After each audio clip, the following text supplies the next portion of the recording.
Hello, welcome to my channel. আজ যেটা নিয়ে কথা বলবো সেটা হলো বহু প্রতীক্ষিত বাংলা ছবি ধূমকেতু নিয়ে। হ্যাঁ, ধূমকেতু অবশেষে দেখে ফেললাম ধূমকেতু।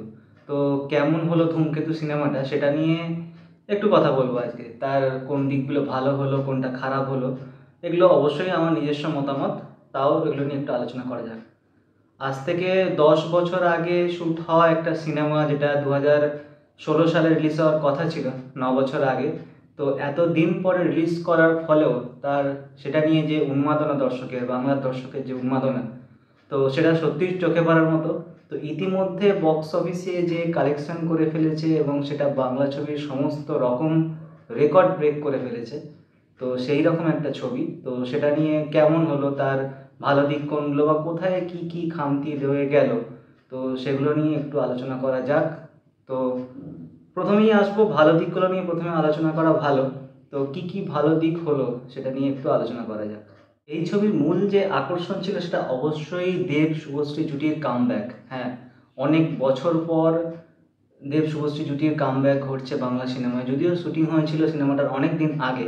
এবং আরও একটা জিনিস বিশেষত চোখে পড়ার মতো, যেটা হচ্ছে প্রথমবার দেব কৌশিক গাঙ্গুলি সিনেমায় অভিনয় করেছিল এবং কৌশিক গাঙ্গুলি কীভাবে দেবকে দিয়ে ওই সময় এই ধরনের একটা সুন্দর সিনেমা করিয়েছিলেন। তো সেটা দেখা যাক। তো যেটা বললাম ভালো দিকগুলো, যে তার মধ্যে প্রথমেই যেটা বলা হয় সেটা হচ্ছে সমস্ত অভিনেতা অভিনেত্রীদের অভিনয়। হ্যাঁ, দেব শুভশ্রী ছাড়াও পার্শ্ব চরিত্রে যারা অভিনয় করেছিলেন, দেবের বাবার চরিত্রে দুলাল লাহিড়ী, তার অভিনয় সত্যিই চোখে পড়ার মতো।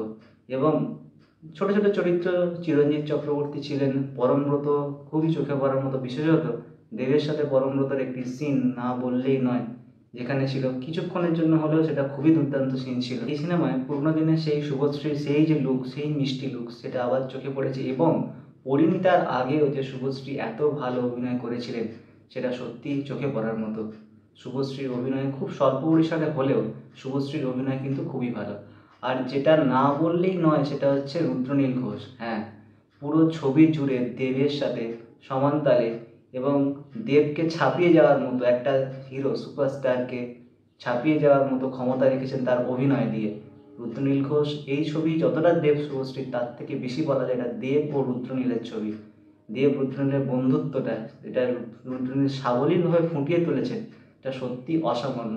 সিনেমাটার মনে থেকে যাবে রুদ্রনীল ঘোষের জন্য। এবং হ্যাঁ, সবশেষে আসি দেবের কথায়। দেবের যে মুখের এক্সপ্রেশন, তার যে কথা বলার ভঙ্গি, ডায়ালগ ট্রেন, সত্যি সত্যি খুবই ভালো, খুবই উন্নতি করেন। যে জায়গাগুলো দেবের খামতি ছিল, ডায়ালগ ট্রেন, আমরা রিসেন্ট যে ছবিগুলো দেখতে পেতাম সেখানে তো অবশ্যই দেব উন্নতি করেইছিলেন, কিন্তু আজ থেকে 10 বছর আগে তখনও যেভাবে দেব সাবলীলভাবে অভিনয় করেছেন, বিশেষত যেটা প্রস্থেটিক মেকআপে দেবের যে বৃদ্ধ লুকটা ছিল, সেখানে দেবের যে দুটো ভয়েসের যে চেঞ্জ, কম বয়সের ভয়েস, বেশি বয়সের যে ভয়েস, সেইখানে যে দুটো ভয়েসের চেঞ্জ হওয়া, এটা খুব সুন্দরভাবে দেব ফুটিয়ে তুলেছেন। এবং বাকি অভিনয় খুব সুন্দর, চোখে পড়ার মতো দেবের অভিনয়। তো এই ছবির জন্য দেবের অভিনয় অনেকটাই চোখে পড়ার মতো। এই সিনেমার ভালো দিকের মধ্যে আরও যেটা বলা যায় সেটা হচ্ছে প্রস্থেটিক মেকআপ। অসাধারণ প্রস্থেটিক মেকআপ, যেগুলো দেবের বৃদ্ধ বয়সের যে লুকসটা ফুটিয়ে তোলা হয়েছে, মুখের যেসব দাগগুলো, বয়সকালের যেসব দাগ, নাকের যে রন্ধ্রগুলো দেখানো হয়েছে, সত্যি সত্যি খুব চোখে পড়ার মতো ভালো দিকগুলোর মধ্যে একটা। আর যেটা বলা যায় সেটা হলো এই সিনেমার গানগুলি। অনুপম রায়ের সুরে ইতিমধ্যেই গানে গানে গানটি খুবই খুবই জনপ্রিয় হয়ে উঠেছে দর্শকদের মনে। সত্যি পর্দায় দেব শুভশ্রীর লিপে গানে গানে গানটি সত্যি খুবই সুন্দর লেগেছে। এছাড়াও বাকি যে গানগুলো রয়েছে, মা গান রয়েছে এবং আরও যে গানগুলো রয়েছে, রিসেন্ট নচিকেতা চক্রবর্তীর আরেকটি গান রিলিজ করেছে, যেটা আমরা সিনেমাতেও দেখতে পেয়েছিলাম এবং এই রিসেন্ট ইউটিউবে আমরা দেখতে পাচ্ছি গানটা। সেই গানটিও সত্যি খুব সিনেমা সিচুয়েশন অনুযায়ী খুব সুন্দর, খুব সুন্দর লাগে। তো ভালো দিকগুলোর মধ্যে আর একটা অবশ্যই ইন্দ্রদীপ দাশগুপ্তর ব্যাকগ্রাউন্ড স্কোর। সিনেমার তালে তালে যে ব্যাকগ্রাউন্ড স্কোরটা উনি করেছেন, সেগুলো সত্যি সিনেমার সাথে খুবই ভালো লাগে। এই ছবির যদি খামতি কোথাও একটু থেকে থাকে, সেটা আমরা বলবো কাহিনীতে। হ্যাঁ, এই ছবির গল্প যেটা আছে, কিছু কিছু ক্ষেত্রে আমরা মনে করবো যে ডেপথের অভাব, ঘটনাগুলো কী কারণে ঘটছে, কেন ঘটছে, তার সঠিক ব্যাখ্যা আমরা হয়তো গল্প জুড়ে পাবো না।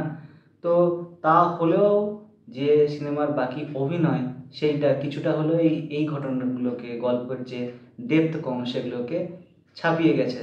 এবং অবশ্যই দেব শুভশ্রীর প্রেজেন্স, যেটা এই সিনেমার ইউএসপি, মেন ইউএসপি বলা যায়, দেব শুভশ্রীর প্রেজেন্স এবং দেব ও রুদ্রনীল ঘোষের যে যুগলবন্দি, যে বন্ধুত্বের গল্প, সেটাও এই গল্পে আমরা দেখতে পাবো, এই সিনেমার মাধ্যমে ফুটিয়ে তোলা হয়েছে।